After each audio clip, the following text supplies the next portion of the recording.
Bonjour, hello, bonjour chers parents. Alors, je me présente, Shadia Kawam. Je suis l'enseignante d'anglais de votre enfant en troisième année à l'école L'Apprentissage. Alors, je vous souhaite la bienvenue et vous expliquer un peu comment va fonctionner le cours d'anglais. J'ai maintenant pris le relais de Miss Adèle qui est partie pour une durée indéterminée.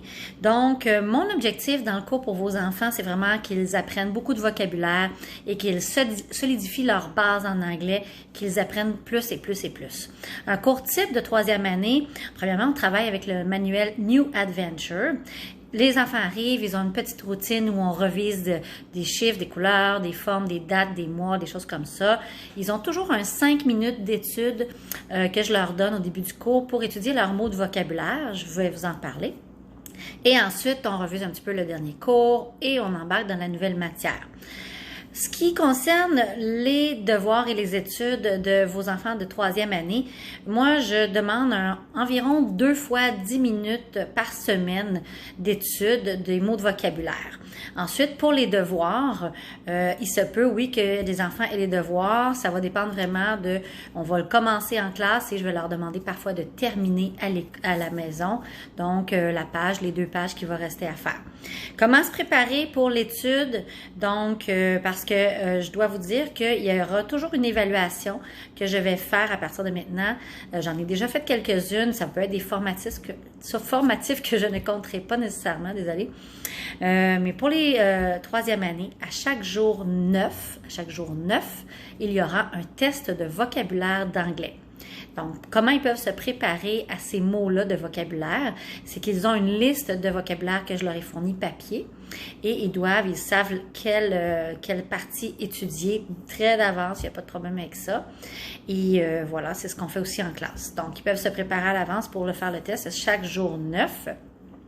Et ils peuvent également trouver la liste, si jamais ils l'oublient à l'école, vous pourrez retrouver cette liste-là de mots de vocabulaire sur mon site web qui est aussi dans le courriel que vous avez reçu aujourd'hui. Donc, ensuite de ça, la façon d'évaluer donc les tests de vocabulaire. Ensuite, j'ai des unit tests. Alors, à chaque fois qu'on termine une unité dans le chapitre dans le livre, je vais faire des formatifs, bien sûr, qui ne comptent pas, et des examens qui comptent des questions sur la matière. Également, l'autre façon d'évaluer, bien sûr, vos enfants, c'est à l'oral, c'est très important. Ça fait partie des compétences du ministère qu'on évalue. Ça, j'ai pas de date précise ou de journée précise. J'évalue constamment ceux qui participent, ceux qui répondent à mes questions. Quand ils ont des échanges à faire entre eux, je note, je circule et donc j'observe beaucoup l'oral et la participation. Et c'est comme ça qu'on peut arriver pas la fin de l'année, mais en janvier, où on pourra donner une note avec ça.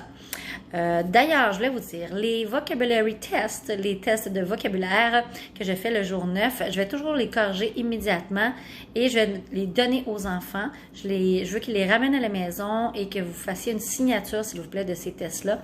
Remettre immédiatement dans le sac pour le lendemain. Ça va vous donner en même temps une idée de où en est votre enfant, qu'est-ce qu'il apprend. Vous pouvez regarder dans son livre aussi quand il l'apporte à la maison pour les devoirs de temps à autre. Donc, la signature est là pour qu'on soit tout le monde ensemble au courant de l'évolution de votre enfant. Si jamais il y avait COVID, confinement, j'aurai un Classroom, Google Classroom également. Donc, vous serez informés à ce moment-là.